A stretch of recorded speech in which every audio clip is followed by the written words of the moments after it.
The neighborhood of Willow Ridge was postcard perfect. Neatly trimmed hedges framed quaint homes, and the streets were alive with the soft hum of daily life.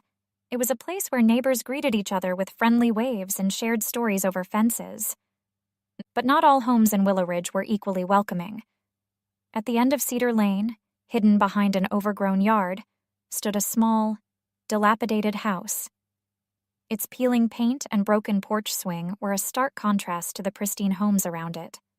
This was where Victor Reed lived, a man whose presence was as unkempt as his property. Just a few houses away, Clara Bennett, a music teacher at the local high school, was finishing her day.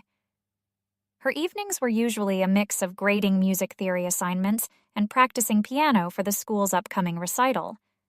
But today, her attention was drawn outside by the sound of raised voices. Peeking through her living room window, Clara spotted a group of neighbors gathered in the street. Their angry murmurs and accusing gestures were directed toward Victor's house. "What's going on now?" Clara muttered, setting aside her papers. Victor had always been a source of curiosity for Clara. She had seen him a few times, always alone, always hurried. He rarely exchanged more than a curt nod when passing by. The neighborhood had labeled him the weirdo years ago, but Clara wasn't one to jump to conclusions. By the time Clara stepped outside, the scene had escalated. Victor stood on his front steps, his tall frame slouched as he faced a barrage of accusations. "You're dumping your trash on my lawn again. Victor!" shouted Mrs. Carter, a woman known for her sharp tongue and meticulous garden. "I've done no such thing," Victor replied, his tone calm but firm. "You're a liar." Another neighbor chimed in. "We all know you don't care about this community." Clara's chest tightened as she watched Victor stand alone against the crowd. His expression didn't betray anger or defensiveness, just a quiet resignation. She felt a surge of indignation on his behalf. "Enough!" Clara called out, stepping forward. Her voice silenced the murmurs as all eyes turned to her. "What proof do you have?" Clara asked, her gaze sweeping over the group. "Unless you can show me evidence. This is nothing more than harassment." Mrs. Carter's mouth opened, then closed. No one had an answer. "Exactly," Clara continued. "Now, I suggest you all go home." Reluctantly, the neighbors began to disperse, though their muttered complaints lingered in the air. Victor watched them leave, his eyes flickering with something that might have been gratitude or suspicion. As the street cleared, Clara approached Victor's porch. "Are you all right?" she asked. Victor shrugged.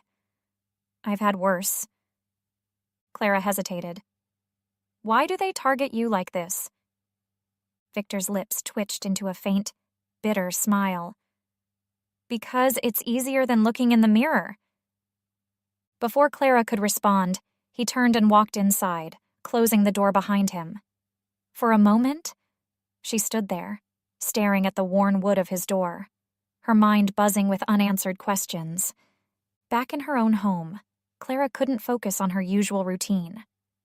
Her thoughts kept drifting to Victor, the defeated way he had stood against the crowd, the bitterness in his voice, and the faint glimmer of something deeper in his eyes. She had always believed that music could reveal the hidden layers of a person's soul. What, she wondered, would Victor's song sound like? Driven by a mix of curiosity and concern, Clara resolved to visit him the next day, if nothing else. He deserved to know that not everyone in the neighborhood saw him as an outcast. What she didn't know was that her decision to reach out would unravel secrets far more complex and shocking than she could have imagined. The next day, after her last piano student had left, Clara found herself standing at her window, staring down Cedar Lane toward Victor's house.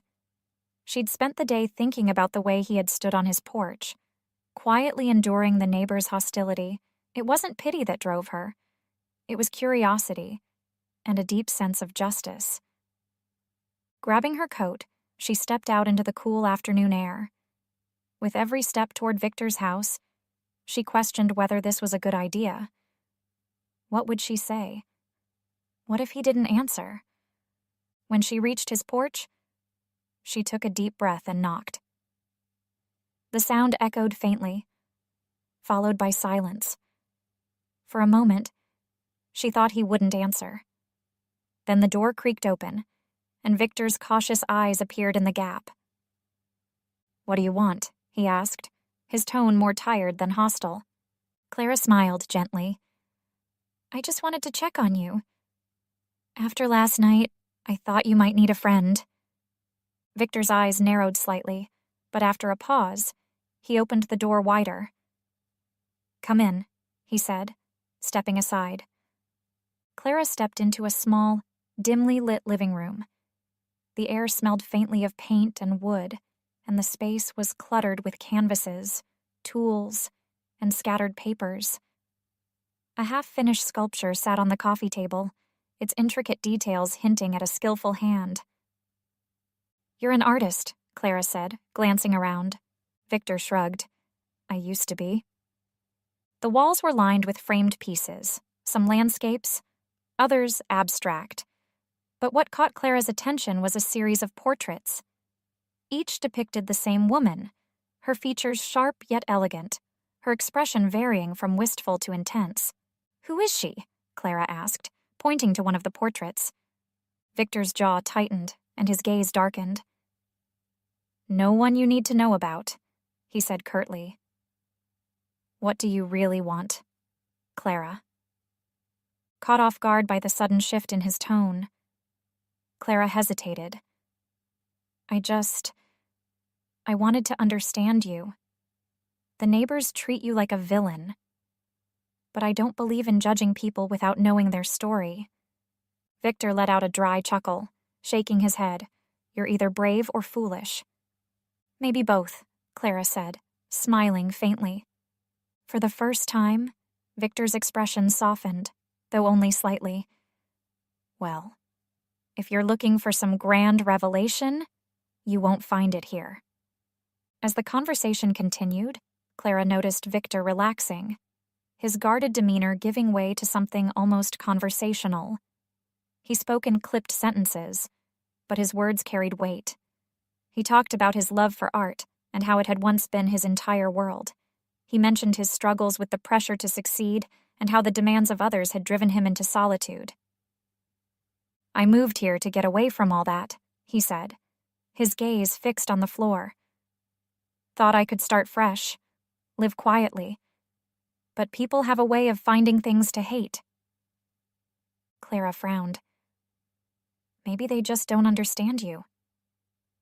Victor met her eyes, and for a moment, she thought he might say something important. But instead, he shrugged. "Maybe." As Clara prepared to leave, Victor surprised her by gesturing toward a violin resting against the wall. Its strings were broken, and its surface was scratched. But its shape was still beautiful. "You're a music teacher, right?" he asked. Clara nodded. "Yes." "Think you can fix this?" he said, handing her the instrument.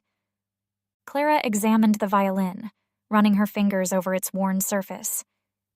"It's seen better days, but I'll do what I can." Victor gave her a faint nod. "Thanks." As she walked home with the violin in hand, Clara couldn't help but feel that Victor's request was more than a simple favor. It was a small gesture of trust, an opening to something deeper. Back at her house, Clara set the violin on her dining table and began cleaning it carefully. As she worked, her mind raced with questions. Who was the woman in the portraits? Why had Victor given up on his art? And why did he seem so resigned to living as an outcast? She thought about the way his voice had softened when he talked about his past, the glimmer of pain and pride in his eyes as he handed her the violin. Beneath his gruff exterior, there was a man who had loved deeply, fought hard, and somewhere along the way, lost something important. Clara resolved to find out what that something was and to help him find it again. If she could. That night, as Clara lay in bed, she thought about the woman in Victor's portraits. There was something haunting about her presence, as though she held the key to understanding Victor's pain. Clara didn't know what she would uncover, but she felt certain that whatever it was, it would change the way she saw him, and perhaps herself. Over the next few days, Clara worked on restoring the violin, carefully cleaning its surface and restringing it. Her thoughts frequently wandered back to Victor.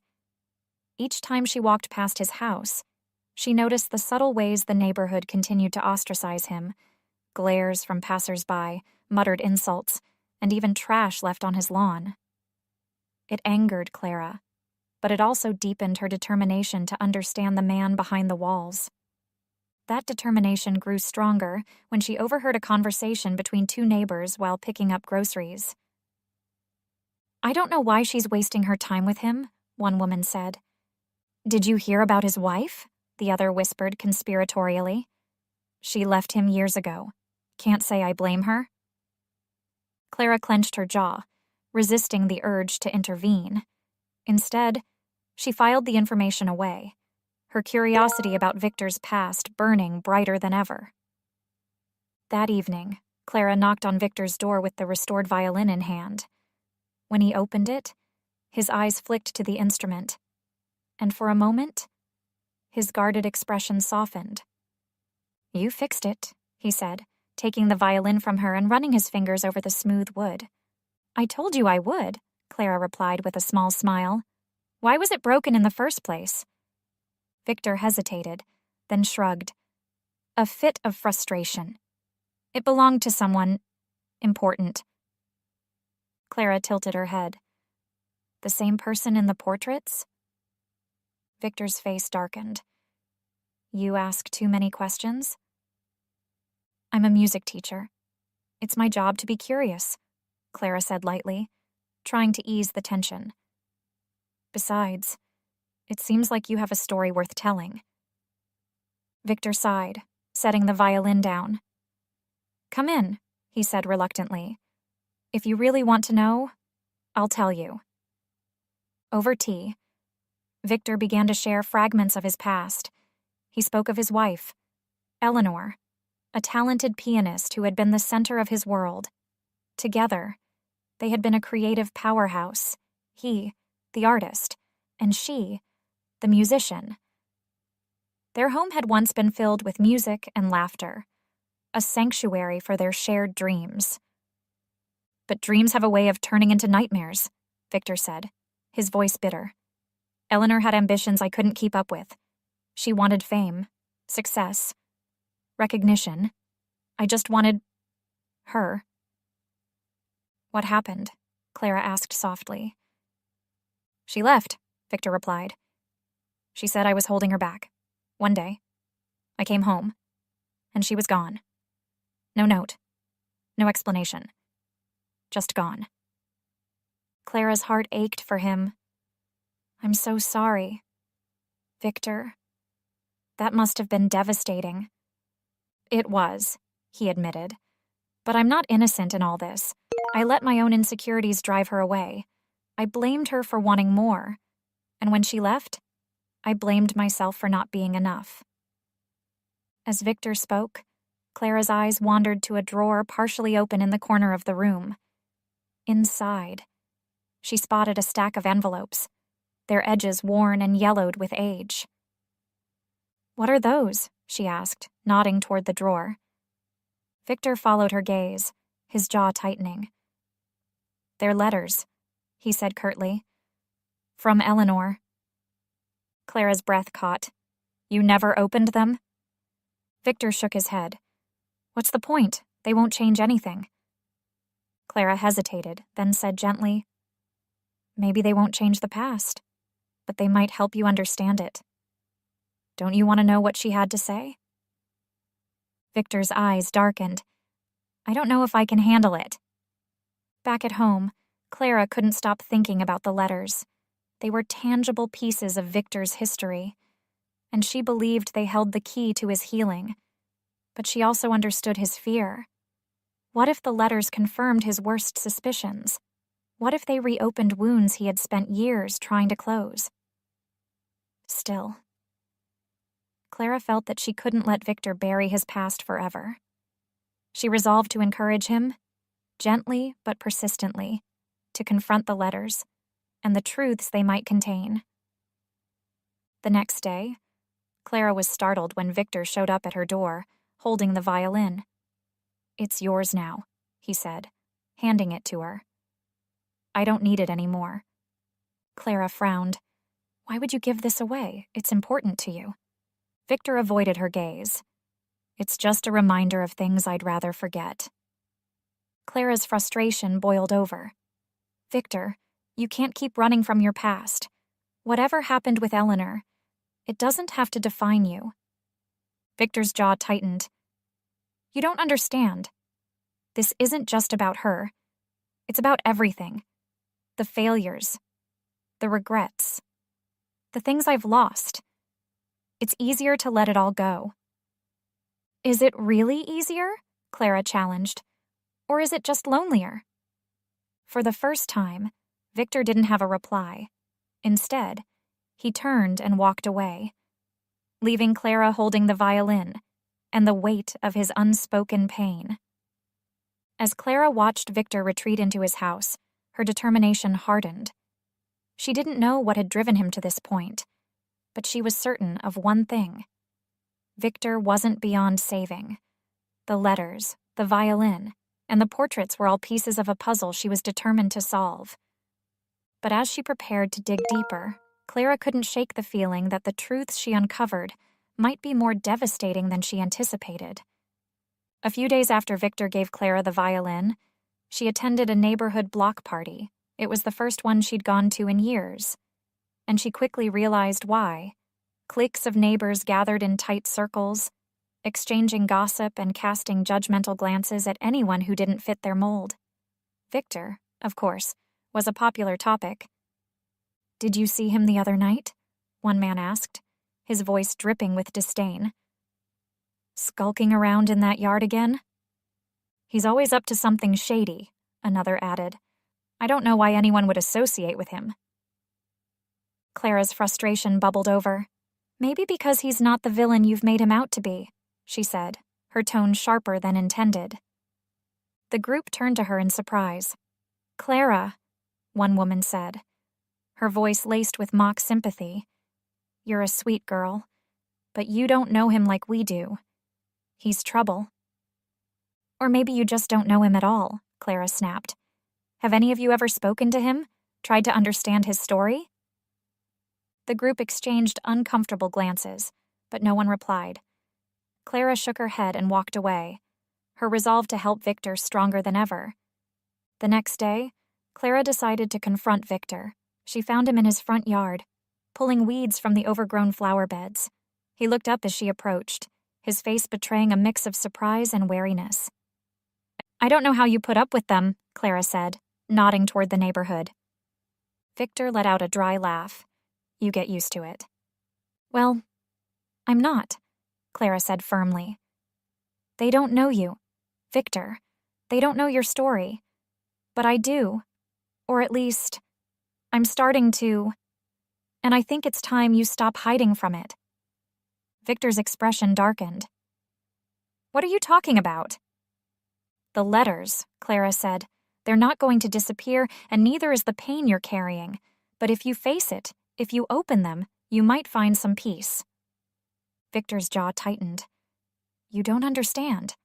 What's in those letters could destroy whatever little I have left." "And keeping them buried is destroying you," Clara countered. Victor stared at her for a long moment, his face a storm of emotions. Finally, he turned and walked into the house, leaving the door open behind him. Clara hesitated before following him inside. In the living room, Victor stood by the drawer where the letters were stored. His hands trembled as he pulled them out, the stack heavier in his hands than it looked. He stared at the envelopes as if they were ghosts. "You don't have to do this alone," Clara said softly. Victor nodded, his voice barely audible. "Stay?" Together, they opened the first letter. Eleanor's handwriting was elegant, her words a mixture of sorrow and longing. "Victor, I know I hurt you, I know leaving was a mistake, but I didn't know how to come back. I was scared of you, of myself, of what we'd become. Please forgive me." Victor's breath hitched as he read, his fingers tightening around the paper. "She wanted to come back," he whispered, his voice raw. They opened more letters, each one painting a picture of Eleanor's regret and her attempts to rebuild their relationship. But as the letters progressed, the tone changed. The final letter was brief and devastating. "Victor, I can't do this anymore. I've tried to reach you, but it's clear you don't want me back. I'm leaving for good. I hope you find happiness someday." Victor's face crumpled, and he dropped the letter onto the table. I thought she didn't care," he said, his voice breaking. "But she did, and I pushed her away." Clara placed a comforting hand on his shoulder. "You didn't know, Victor. You were both hurting." "But now it's too late," he said, his eyes filled with anguish. "She's gone, and I'll never be able to tell her I was sorry." Clara knelt beside him, her voice gentle but firm. "You can't change the past, Victor, but you can honor her memory by living the life she wanted for you. A life where you create, where you connect, where you find joy again." Victor looked at her, his eyes filled with a mixture of gratitude and despair. "I don't know if I can." "You can," Clara said, "and I'll help you." That night, as Clara walked home, she couldn't shake the image of Victor holding the letters, his face etched with both pain and relief. She knew their journey wasn't over, but she felt hopeful for the first time. Victor had faced the truth, and now, maybe, he could begin to heal. But as the weight of Eleanor's final words lingered in her mind, Clara couldn't help but wonder, was there more to the story than even Victor realized? The next morning, Clara found herself back at Victor's door. He opened it with the same cautious expression she had come to recognize, but there was something different this time. Less resistance, more openness. "I didn't think you'd come back," he said, stepping aside to let her in. Clara smiled gently. "I told you. I'm here to help." Victor led her to the living room, where the letters still sat on the coffee table. He stared at them for a long moment before speaking.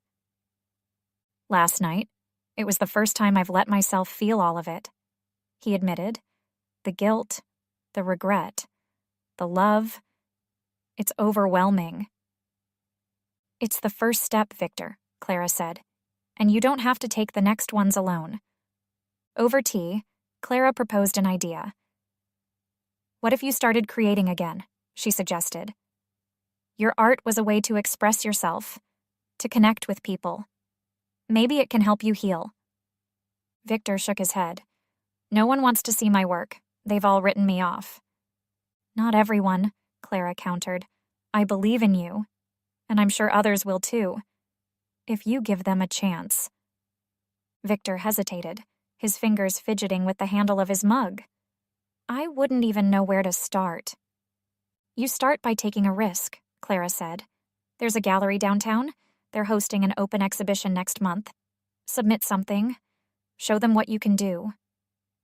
Victor looked at her, his eyes filled with doubt. But then, slowly, he nodded. "All right, I'll try." In the weeks that followed, Clara became a regular fixture in Victor's life. She helped him clear out his studio, sorting through years of unfinished projects and forgotten sketches. Together, they selected a few pieces to refine for the exhibition, a mix of portraits, abstract works, and one striking sculpture of a rose in bloom. As Victor worked, Clara noticed a change in him. His movements became less hesitant, his gaze more focused. There were still moments of doubt, but they were shorter now, and Clara was always there to encourage him. One evening, as they took a break, Victor turned to Clara and said, "You've done more for me than anyone ever has." "Why?" Clara smiled. "Because everyone deserves a second chance, and because I see the person you are beneath the pain." Victor's eyes softened, and for the first time, he smiled, a genuine, unguarded smile. The night of the exhibition arrived, and Victor's nerves were palpable. Clara stayed by his side as they entered the gallery, which was already buzzing with activity. The sight of his work displayed on the walls filled him with both pride and fear. As people began to gather around his pieces, murmurs of admiration filled the room. "This is incredible," one woman said, pointing to a portrait of Eleanor. "The emotion in it, it's so raw." Victor glanced at Clara, who nodded encouragingly. "They see you, Victor, the real you." But the most poignant moment came when a man approached Victor with tears in his eyes. "I know this face," he said, gesturing to the portrait of Eleanor. "She was my piano teacher. She talked about you often. She loved you." Victor's breath hitched, and he blinked back tears. "Thank you," he said quietly. The exhibition was a success. But for Victor, it was more than that. It was a turning point. The experience reminded him that he wasn't defined by his mistakes or his pain. He could create, connect, and move forward. In the weeks that followed, Victor became more active in the neighborhood. He began teaching art classes at the community center. His once quiet house now a hub of creativity and laughter.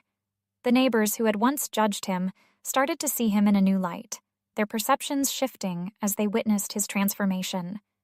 And through it all, Clara remained by his side, not as a rescuer, but as a partner in his journey. One evening, as they sorted through the last of Eleanor's letters, Clara handed Victor an envelope she had set aside. "I think you should read this one," she said. Victor opened it carefully, his hands trembling. The letter was different from the others, its tone hopeful rather than regretful. "Victor, if you're reading this, it means you've found your way back to yourself. I always believed you would. You have a gift, and the world deserves to see it. I hope you'll forgive me and yourself for everything we couldn't be. Live fully, Victor. That's all I ever wanted for you. With love, Eleanor." Tears streamed down Victor's face as he finished reading. "She forgave me," he whispered, "even when I couldn't forgive myself." Clara placed a hand on his shoulder. "And now, it's time for you to do the same." That night, Victor and Clara sat together in his studio, the space filled with the warm glow of lamplight. The violin rested on a nearby table, its strings humming faintly in the breeze. "I never thought I'd feel this way again," Victor said. "Hopeful." Clara smiled. "It's a good look on you." As they shared a quiet laugh, the weight of the past seemed to lift, leaving space for something new, something beautiful.